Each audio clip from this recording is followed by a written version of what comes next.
Hola chicos, es un gusto nuevamente estar en esta semana con ustedes, el poder compartir unos minutos sobre la gratitud, que es nuestro tema. Pero antes de hablarles de ello, quiero felicitarles por el gran trabajo que están haciendo. En las dos clases anteriores han demostrado mucha participación, han comentado, ¿verdad?, en la clase sobre los temas que hemos desarrollado, han hecho preguntas también.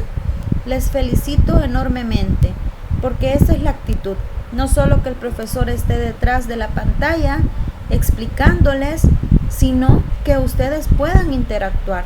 Ahora lo hacemos de esta manera, ¿verdad? Pero en otras ocasiones se puede trabajar de diferente manera, en la cual ustedes siempre han demostrado esa actitud muy participativa.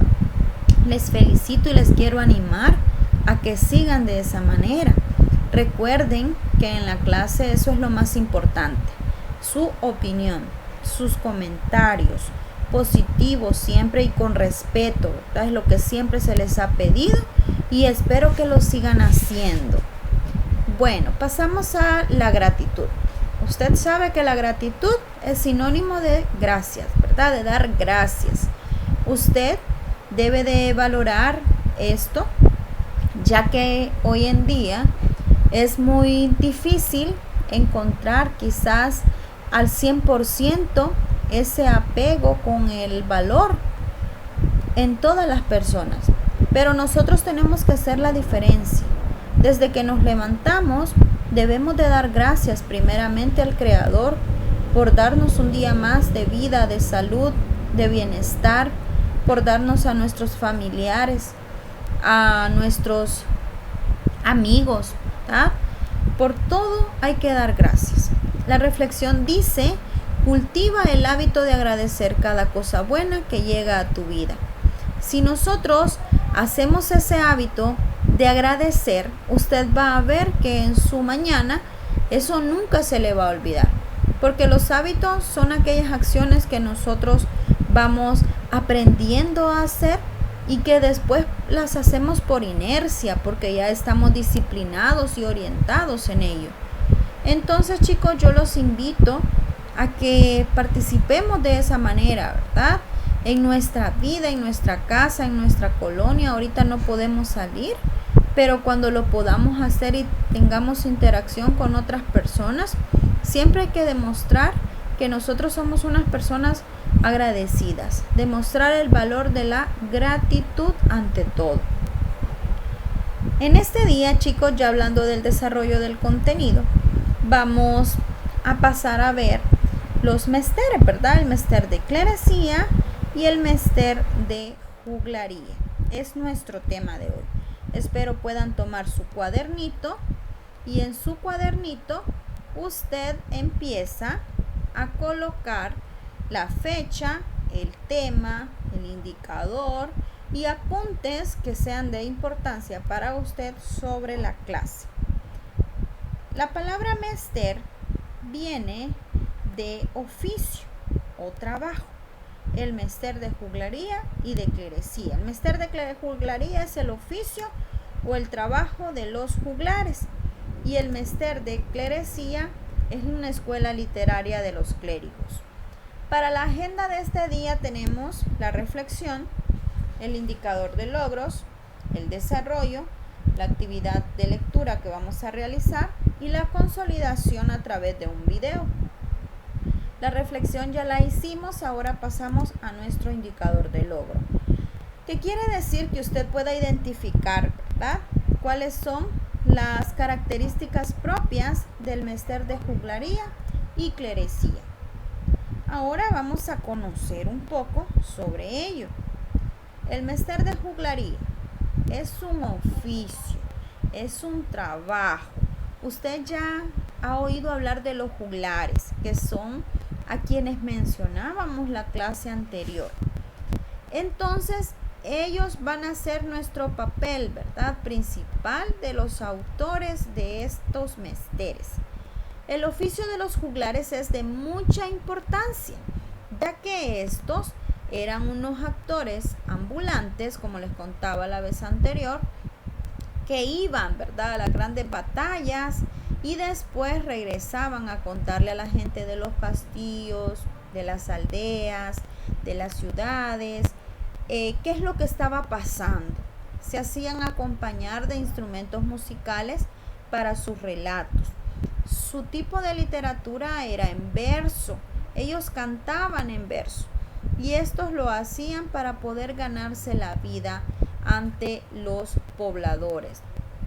Se tiene en cuenta que estos fueron los primeros que andaban con este tipo de literatura oral de un lugar a otro y que ellos mismos eran quienes escribían primero, después desarrollaban, ¿verdad?, toda la historia que iban a relatar y la iban adaptando según sus propias versiones. Además, estos actores informaban de la lucha que existía en los pueblos, como por ejemplo el de la lucha contra los musulmanes durante la Reconquista. Los cantares de gesta son extensos poemas que se narraban sobre las hazañas de los héroes y era la expresión más grande de la forma de dar a conocer el estilo de vida de la nobleza. Se dice que los juglares eran quienes se aprendían, imagínense, de memoria estos cantares y ellos los andaban entonando con sus instrumentos de cuerda. Ahí tenemos una imagen, ¿verdad? Si usted se fija en esta imagen, nosotros podemos ver a un juglar con su tipo de vestuario. Ya lo veíamos la clase anterior, cómo es que andaban, ¿verdad?, los juglares con su vestuario. Y aquí lo tenemos, ¿verdad? Si usted se fija en él, no vemos extravagancias en su vestir. Una ropa normal de la época, de la gente del pueblo. Y aquí está acompañado de su instrumento musical. En la clase pasada veíamos cómo es que estaba viviendo cada una de las clases sociales. ¿Y se recuerda usted a qué clase social pertenecía el juglar? Pues era del pueblo. Bien, tenemos que en lengua castellana la literatura épica se había perdido casi por completo. ¿Por qué? Pues porque era literatura oral que solo se iba transmitiendo a través del habla, ¿verdad?, de generación en generación, y por lo tanto pues no había nada escrito que pudiera quedar como una evidencia a futuro. El único libro que se considera prácticamente entero es el Cantar del Mío Cid, una obra de autor anónimo que usted ya la leyó el periodo anterior, ¿verdad? El Cantar del Mío Cid fue escrito a lo largo del siglo XII. Se dice que podría ser que varios autores fueron quienes iban recopilando la historia de Rodrigo Díaz de Vivar y la escriben, pero la versión que se tiene actualmente parece que es de 1207, no hay fechas exactas, copiada por Per Abad. ¿De qué trata el Mío Cid? Pues ya lo sabemos, ¿verdad? Sobre la historia, que este día vamos a ver un video de él, de Rodrigo Díaz de Vivar, un gran personaje de la literatura española, pero también fue un gran personaje histórico de los cantares de gesta, de las hazañas de héroes, porque él fue un héroe. Se le llamó también con otro nombre, el Cid Campeador. Él era hijo, ¿verdad?, de un hidalgo de la baja nobleza que vivió en la segunda mitad del siglo XI, y el rey Alfonso VI fue quien estaba en su momento gobernando cuando lo destierra de Castilla. ¿Por qué se dio el destierro? Pues porque al Cid lo habían acusado, ¿verdad?, de robarse unas parias, y eso era una ofensa al rey. Él no lo había hecho, pero sus enemigos lo acusan de ello. El argumento del cantar consta de 3 partes. Primero está el cantar del destierro, donde nos está contando todo el inicio de las hazañas del Cid, desde que él se va desterrado de Castilla por el rey Alfonso VI hasta que se da la conquista de Valencia. Ya en el cantar de las bodas se puede apreciar que el rey Alfonso ve cómo es que el Cid se ha ido a recuperar su honra y lo enaltece, ¿verdad? Porque el Cid ha tomado Valencia y en este momento él decide el matrimonio de las 2 hijas del Cid con los nobles infantes de Carrión. Mas no saben que estos infantes después se quieren vengar del Cid porque le tienen mucha envidia y ellos maltratan, ultrajan a sus esposas en el Robledar de Corpes. Y eso se relata en el cantar de la afrenta, ¿verdad? De Corpes.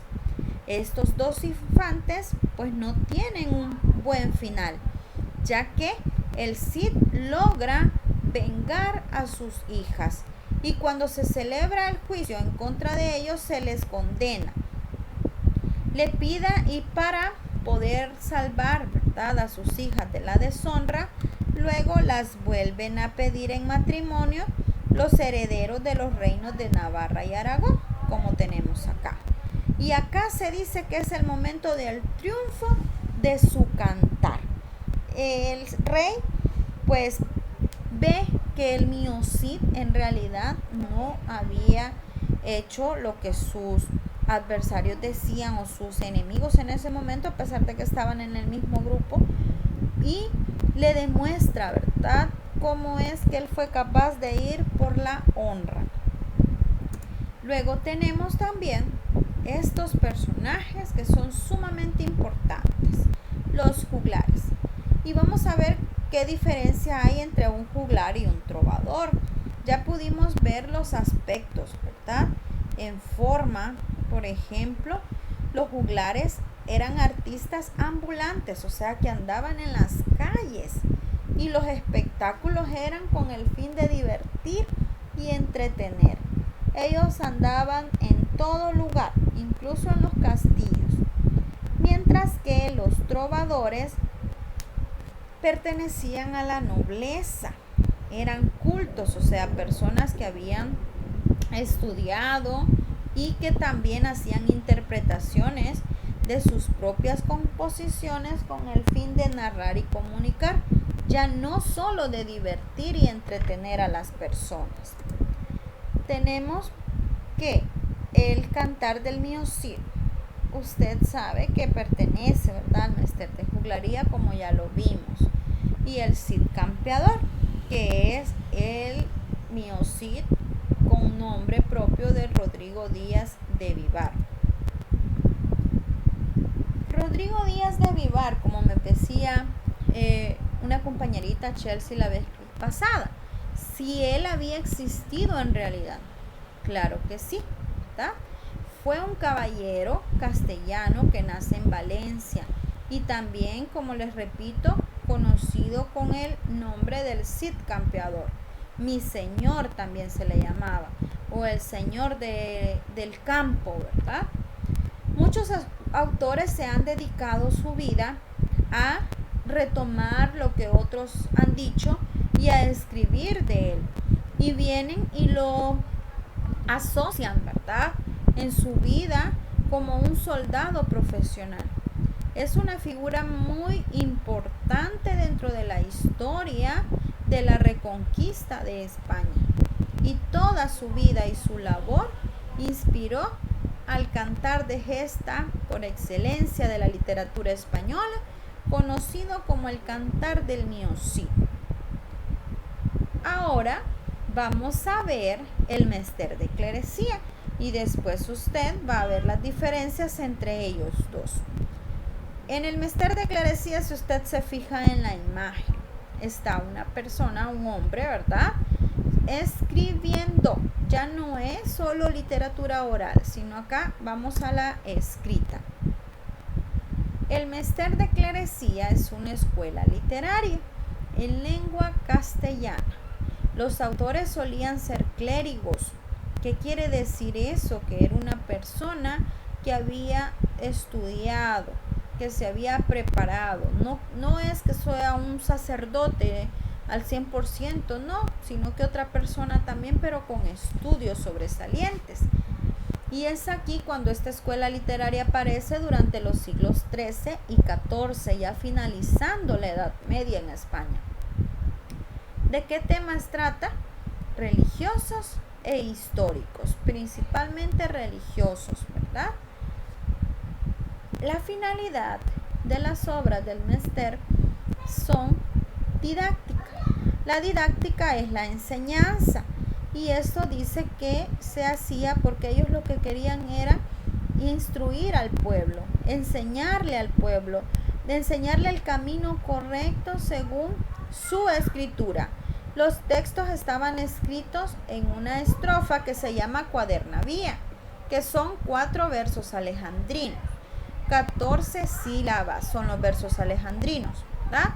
Monórrimos en consonante, o sea que todos debían de terminar en la misma fórmula métrica. Monórrimo es igual. Por ejemplo, si terminaba en aba, aba, aba, aba, ¿verdad? O en este caso, como vemos acá en el ejemplo, que termina en ia, ¿verdad? Es monórrimo. Entonces tenemos nosotros aquí, si usted se fija, la finalización ia, ia, ia, ¿verdad? Ia. Y si hacemos el conteo métrico, vamos a encontrar nosotros que aquí nos da 14 sílabas, cada uno de ellos. Bueno, en los 4. Acá tenemos una estrofa. Vamos a recordar lo que vimos anteriormente. Una estrofa con 4 versos. 2, 3 y 4, ¿verdad? Bien. El Mester de Clerecía sentían un gran orgullo por lo que ellos hacían. Incluso, como podemos ver en ese fragmento, se dice que ellos consideraban que su labor era más importante. El Mester de Clerecía es la expresión más viva de los ideales de la iglesia. Eclesiástico es de la iglesia. Y podemos ver en estas palabras retomadas del libro de Alexandré. Y el libro de Alexandré está acá, que es la versión castellana de las leyendas cultas medievales sobre la vida de otro gran personaje de la historia, quien es Alejandro Magno, a principios del siglo XIII, ¿verdad? Bien, en el fragmento dice: traigo un mester hermoso, no es de juglaría, es mester sin pecado, pues es de clerecía. Hacer frases rimadas por la cuadernavía, con sílabas contadas, lo que es gran maestría.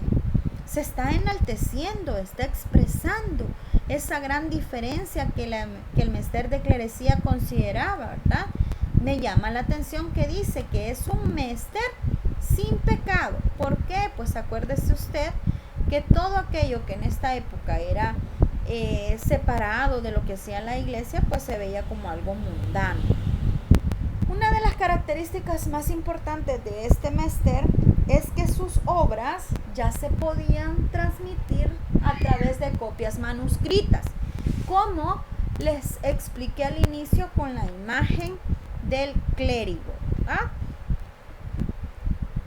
Hay 2 autores muy importantes del Mester de Clerecía. El primero de ellos, del que vamos a hablar este día, es Gonzalo de Berceo, un escritor castellano que el nombre conocemos porque es un gran representante del Mester de Clerecía. Nació en Berceo, en La Rioja, y su vida, ¿verdad?, se dedicó al servicio del monasterio en San Milán de la Cogolla. Fue un clérigo que, además de ejercer sus labores eclesiásticas, también fungía en las administrativas del monasterio. Se dice que podría morir, porque no hay un dato exacto, con edad tardía por diversas escrituras notariales que se encontraron, o sea, diversos textos escritos. Lo que se sabía aún en el año 1264. También se dice que este autor estaba 100% dedicado a sus labores religiosas y a componer sus obras. De ahí que todas sean religiosas, basadas en la iglesia, en lo que tenía que ver la iglesia. Una obra representante de este escritor es Milagros de Nuestra Señora, que destaca en sus obras porque a través de una alusión que hace a la Virgen María, se inspira en una colección de textos que hablan sobre su vida, hablan sobre ella y cómo saca de apuros a aquellas personas que son muy devotas. Un libro compuesto por 25 milagros. Gonzalo de Berceo, a través de su texto, expresa la religiosidad, la emotividad y los sucesos con los que se podía identificar a sus oyentes y así de una manera más fácil demostrar cómo era, ¿verdad? Esta literatura religiosa basada en la Virgen María. Otro autor es el arcipreste de Hita. Es muy importante dentro de la literatura. Ya con él vamos viendo ese traspaso de la literatura religiosa medieval a el prerrenacimiento. El arcipreste escribió un libro titulado El libro del buen amor, allá por 1330. Es un libro que muestra el agotamiento del menester, porque las características tradicionales que tenía ya iban fallando, ¿verdad? O cambiando, mejor dicho. Todo ello y dedicándose a una forma diferente de ver la vida. ¿Qué vamos a encontrar en este libro? Pues cuentos, fábulas, anécdotas, sátiras, canciones de serrana, muchas lecciones morales, oraciones a Dios, a la Virgen, incluso parodias de otras obras medievales. Y nos está hablando el autor de textos relacionados a la vida popular. Se dice que el autor de este libro estuvo preso. Algunos afirman que por haber escrito el libro del buen amor, porque es un libro que relata algunas cuestiones, ¿verdad?, que para el momento eran un pecado para la iglesia. Algunos dicen que es una autobiografía ficticia que quiere dar a conocer el arcipreste de Hita. Y por eso se tiene la versión que él estuvo preso y que dentro de la cárcel escribe este libro, o que por este libro es que lo han ingresado a la cárcel. Es una cuestión histórica, ¿verdad?, que todavía no se sabe al 100%. Usted podrá tener su propia opinión. ¿Qué piensa usted? ¿Que el arcipreste de Hita estuvo preso por haber escrito el libro del buen amor y dar a conocer características de la literatura, expresión a través de sus escritos en contra de la iglesia, o dentro de la cárcel en su manera de demostrar su ocio, su sentir, su espíritu, escribe todo ello? Pueden comentarlo. Bien, tenemos acá un fragmento del Mío Cid. Usted recordará esta obra muy bien, que ya la hemos leído, ¿verdad? Vamos a leer el fragmento y si usted puede, para hacer una valoración de lectura comprensiva, puede realizar la actividad. Si gusta, me la envía a mi correo y yo se las reviso, ¿verdad? Y se las envío con comentarios, si usted lo desea hacer. Recuerde, ¿verdad?, que es importante que mantengamos una lectura, el hábito de la lectura a diario, para que así nosotros vayamos fomentándola. El fragmento dice: en Valencia estaba el Cid, y con él los suyos son, y con él sus amigos yernos, los infantes de Carrión. Acostado en su escaño, dormía el campeador. Sabed la mala sorpresa que a todos aconteció. Escapóse de su jaula, desatándose un león. Al saberlo por la corte, un grande miedo cundió. Embrazaban sus manos las gentes del campeador y rodeaban el escaño donde duerme su señor. Pero Fernando González, un infante de Carrión, No encontró dónde esconderse, ni sala ni torre halló. Metióse bajo el escaño, tanto era su pavor. El otro, Diego González, por la puerta se salió, gritando con grandes voces: no volveré a Carrión. Tras la viga de un lagar, metióse con gran pavor, de donde manto y brial todo sucio lo sacó. En esto despertó el Cid, el que en buena hora nació, viendo cercado su escaño de su servicio mejor. ¿Qué es esto? Decidmes nadas. ¿Qué hacéis a mi alrededor? Señor honrado, le dicen. Gran susto nos dio León. Mío Cid hincó su codo y presto se levantó. El manto colgando al cuello, se dirigió hacia el León. Cuando el León le hubo visto, intimidado quedó, y frente al Cid la cabeza, bajando el hocico hincó.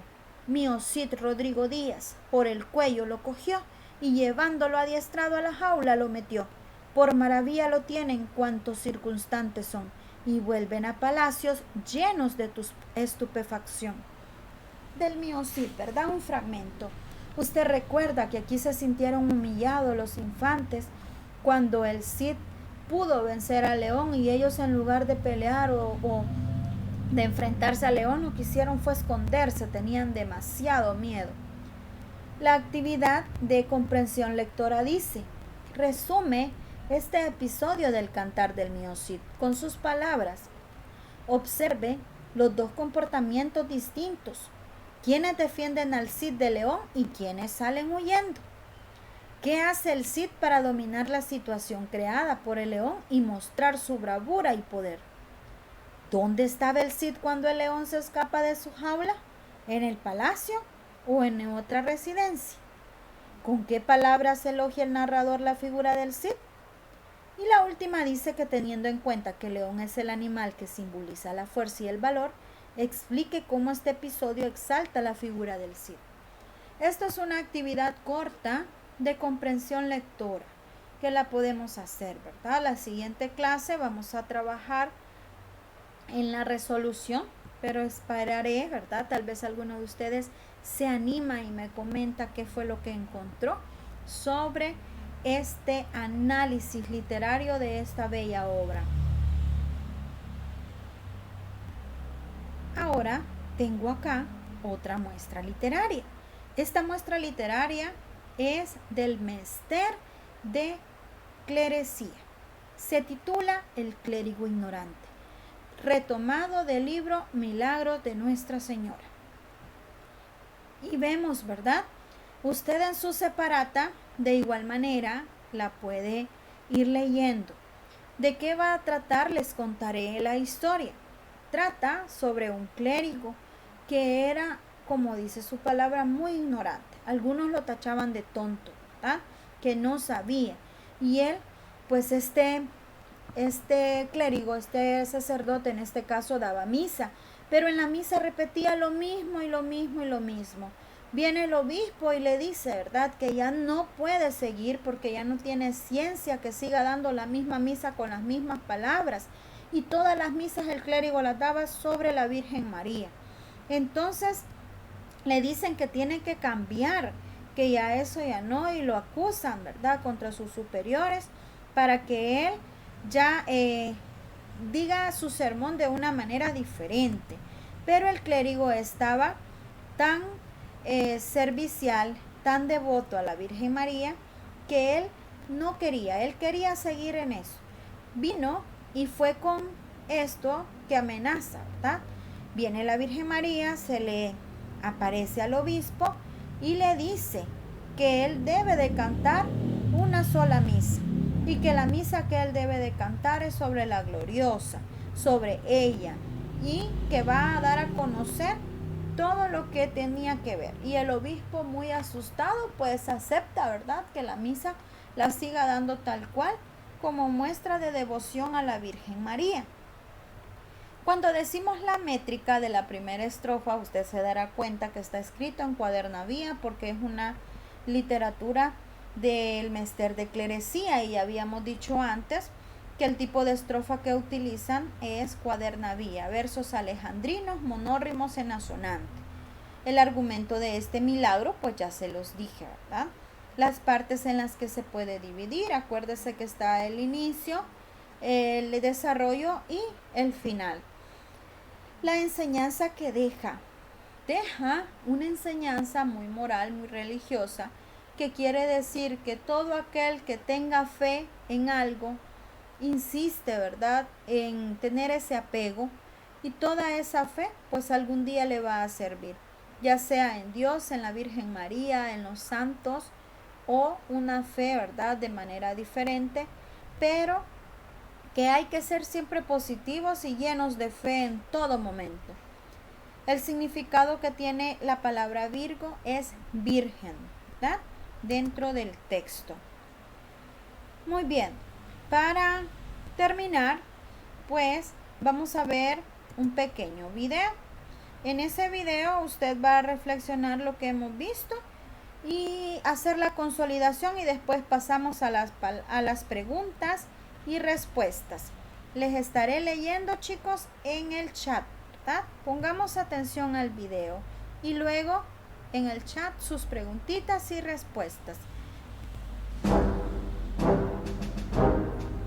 Del discurso de las armas y las letras, Rodrigo Díaz de Vivar, el Cid, tomó la primera parte, que de la segunda ya se encargaron por él nuestros mejores poetas y cronistas. Por ellos, sabemos que era aún adolescente cuando resultó vencedor en un combate singular que le valió el título de campeador, que todo un rey, el rey Sancho, le crió diligentemente y le ciñó el cinto militar, que con 12 de los suyos, polvo, sudor y hierro, marchó al destierro, que doña Jimena fue la hermosa dama de sus pensamientos y que ganó batallas después de muerto. Vivo también las ganó, claro, solo que a campo abierto, pues las que libraron contra él los intrigantes de la corte, siempre a sus espaldas, esas las perdió una detrás de otra. La culpa fue de Alfonso VI, durante demasiado tiempo dispuesto a dar por buenas las insidias que a sus oídos llegaban del campeador. El campeador podía pecar de exceso de celo y de empuje, pero no de no tener claros los términos de la lealtad. Así, desde que cayó en desgracia, solo vivió para recuperar el favor del rey, hasta el punto de rehuir plantarle batalla en Valencia. No por miedo, sino por no infligir una humillante derrota a su señor. Finalmente, a Alfonso VI no le quedó sino rendirse a la evidencia. El Cid era su más seguro servidor, sin que ningún otro pudiese igualarle nunca. Rodrigo Díaz de Vivar, el Cid campeador, murió en 1099, en el apogeo de su esplendor, a solo 5 días de la toma de Jerusalén por los cruzados, y quizás con la única pena de no haber caído en combate como su hijo Diego. Siglos después, contra la melancolía, contra el olvido, contra la leyenda negra, contra los que pretendieron poner 7 candados en su sepulcro, contra todo, y si hiciera falta contra todos, el Cid cabalga.